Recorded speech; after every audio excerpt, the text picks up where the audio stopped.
Ça, c'est mes amis, c'est la femme. J'ai commencé avec eux et voilà, je les aime de tout mon cœur. C'est ma sœur Ella. C'est ma meilleure amie, c'est la personne en qui j'ai le plus confiance sur Terre et que je sollicite du coup 1000 fois par jour pour avoir son avis sur tout et n'importe quoi. Et par chance, elle fait la même chose de son côté. Et voilà, c'est un bonheur immense d'avoir une sœur. Et en plus, il se trouve qu'elle fait le même métier que moi, donc on se comprend très bien. Mais ouais, non, moi, en fait, j'adore Petit Bambou parce que je suis très stressée en fait avant de monter sur scène. Et voilà, c'est complètement génial cette application. La nana qui a enregistré les podcasts là, a une voix extraordinaire. Donc je me mets comme ça dans la loge et je médite. Et ça m'aide beaucoup à me concentrer.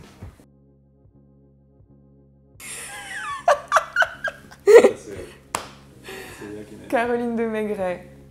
Bah, Caroline de Maigret, c'est génial parce que en fait, ça fait peut-être 3-4 ans qu'on me parle tout le temps d'elle et qu'on me dit que je suis son sosie. Et donc on s'est rencontrés justement après le Zénith de la Femme, on a fait une photo ensemble parce que ça nous fait trop rire.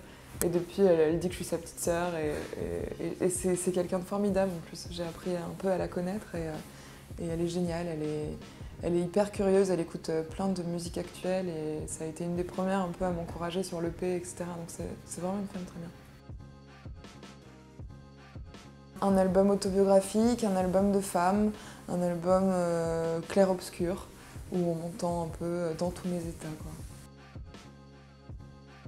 Tu sais, c'est débile, mais ça me touche de voir cette photo. Bah, c'est là où je suis née, quoi. C'est là où je suis née, donc j'ai plein de souvenirs. Comme c'est petit, en plus, je vois très bien où c'est. Je me vois marcher là avec mes parents, ma sœur. Donc c'est très émouvant. Mais franchement, je serais susceptible de l'avoir encore parce que j'ai un anglais très mauvais. Ouais, je confondais un peu le verbe être et le verbe avoir.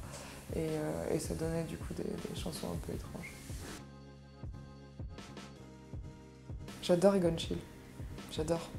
C'est vraiment, pour moi, d'une sensibilité hors du commun. J'ai retrouvé ça chez aucun autre artiste. J'ai voulu comprendre du coup pourquoi. J'ai lu certaines de ses correspondances. J'ai été bouleversée par les pénombres de son esprit.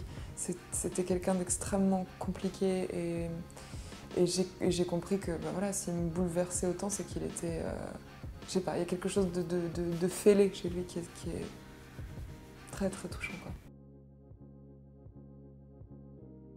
Qui m'a envoyé un message hier pour me dire qu'il avait beaucoup aimé l'album et voilà, moi honnêtement je pense que c'est une des personnes les plus intelligentes que j'ai rencontrées, les plus bienveillantes, curieuses. Franchement c'est une de mes plus belles rencontres musicales, c'est vraiment quelqu'un d'extraordinaire. Ah oui, j'adore, c'est un de mes concerts préférés, quoi. Incroyable. Mais je sais pas pourquoi, je sais pas ce qui m'a pris, j'étais comme possédée, je faisais que dire je t'aime, je t'aime. Et voilà, du coup tout le monde me disait mais tais-toi et tout, mais vraiment je fais pas ça souvent, hein, mais je suis tombée mais folle de ce groupe, quoi.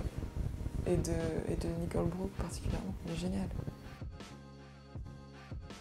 Je pense peut-être l'écrivain qui m'a le plus touchée voilà, depuis que je sais lire. C'est génial, exactement celle-là, exact. C'est trop bien. Ouais, en fait, j'ai vendu tous mes jouets dans un vide-grenier quand j'avais 11 ans. Et je suis allée acheter avec mon père cette guitare qui est une Squier rouge électrique. Oh, ça c'est l'homme de ma vie.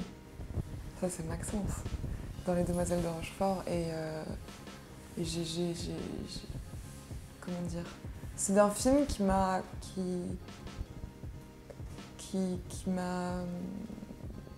donné une vision de l'amour complètement déformée et en même temps qui m'a inspirée, qui m'a donné envie de faire moi-même de la musique. C'est vraiment un des trucs les plus importants, je pense, dans la construction de mes inspirations et tout ça.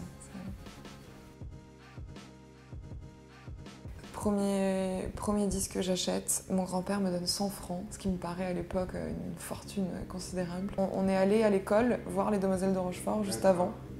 Et donc je demande à mes parents, mais qu'est-ce que c'est que ces chansons, c'est génial. Mon père m'explique, Michel Legrand, il fait du jazz, il fait du piano. Et je dis, mais moi je veux connaître plus, j'adore. Et à la médiathèque, j'emprunte Les Parapluies de Cherbourg, que j'écoute en boucle. Et puis un jour, on va au Auchan et j'achète mon tout premier disque et c'est le best-of de Michel Legrand. Je suis très très Beatles de façon générale. Je trouve qu'ils ont un sens de la mélodie complètement unique. Mais voilà, tout à coup, il y a eu un moment dans ma vie où tout à coup je me suis rendu compte de l'importance aussi de leur carrière en solo. Et j'ai beaucoup écouté Paul McCartney et Lennon de façon très naturelle. Et puis George Harrison, je suis venue un petit peu plus tardivement, mais avec une claque gigantesque. Pour moi, si je devais sauver 5 albums, je pense qu'il serait dans les 5.